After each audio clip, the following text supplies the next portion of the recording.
Hey everyone. Now, I've been speaking to a lot of people who are telling me that they're struggling to get hired in cybersecurity. Does this sound like you? Well, if it does, let's uncover the truth and figure out what could be holding you back from landing that dream job in cybersecurity. Hi everyone, welcome to the channel. I'm Luke, a recruiter with over 13 years of experience.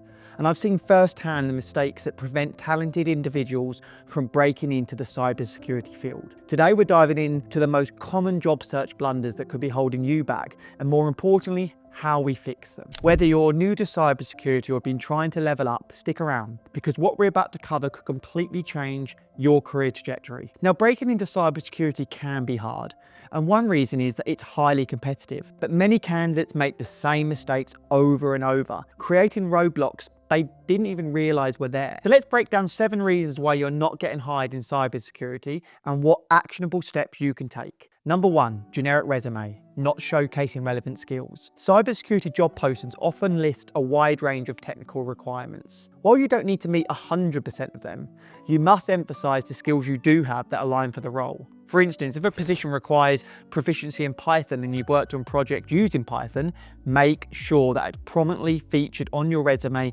and your LinkedIn profile. Highlight your achievements, not just responsibilities. For example, instead of saying handled incident response, say led an incident response team to mitigate a phishing attack, reducing downtime by 40%. By tailoring every application to the specific job description allows hiring managers to immediately see if you're a good fit. An actionable tip would be use keywords from the job description to optimize your resume. Make sure you focus on showing measurable achievements and technical skills that align with the job that you're applying for. Number 2, failing to prepare for interviews. Now, interview preparation goes beyond knowing your resume. Research the company's cybersecurity focus.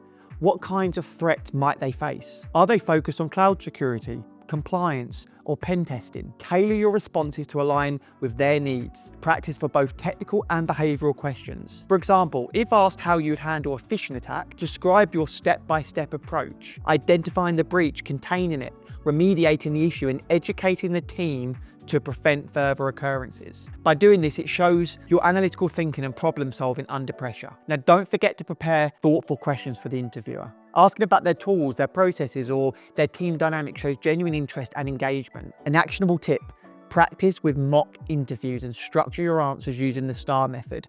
Situation, task, action, result, to make them concise and impactful. Number 3, overlooking soft skills. Now, while technical skills are critical, cybersecurity roles often require strong soft skills like communication or teamwork and critical thinking. You'll likely need to explain technical concepts to non-technical stakeholders, making clear communication essential. For example, you might be asked how a firewall works. Now, instead of diving into jargon, explain it simply. A firewall acts like a security checkpoint, filtering out harmful traffic while letting safe data through. By doing this, it demonstrates your ability to adapt to different audiences. An actionable tip: highlight soft skills in your resume and interviews. Make sure you share examples of collaboration or problem solving that led to measurable results, such as resolving a high priority security issue with a cross-functional team. Number 4, not building a professional network. Cybersecurity is a tight-knit field where referrals and connections often make a big difference. It's important to attend conferences like DEF CON or local meetup to connect with industry professionals. Join online communities such as LinkedIn or Reddit or even Twitter X, where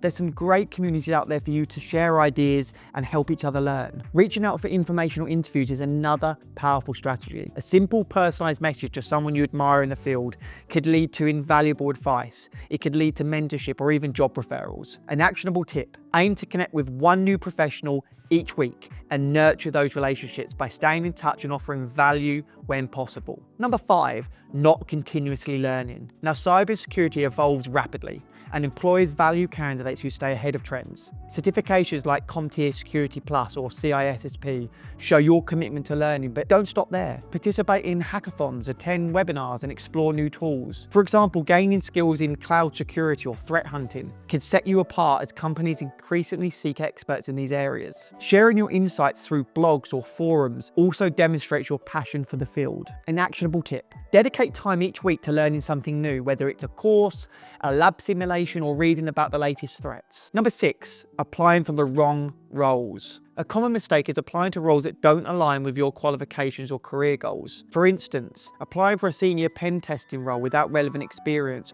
will likely lead to rejection, even if you have strong technical skills. I know this sounds obvious, but it does happen. So instead, focus on roles that match your current skills while offering room for growth. Entry-level roles like SOC analyst or IT support specialist or cybersecurity analyst are often stepping stones into the industry. An actionable tip: carefully read job descriptions and apply only for positions where you meet at least 70% of the qualifications. Use informational interviews to learn more about role expectations. Remember, it's a competitive market and there will be many people out there looking, so having the right skills will give you a much better chance in getting your foot in the door and interviewing at the business. Number 7, lack of hands-on experience. Employers want candidates who demonstrate practical skills.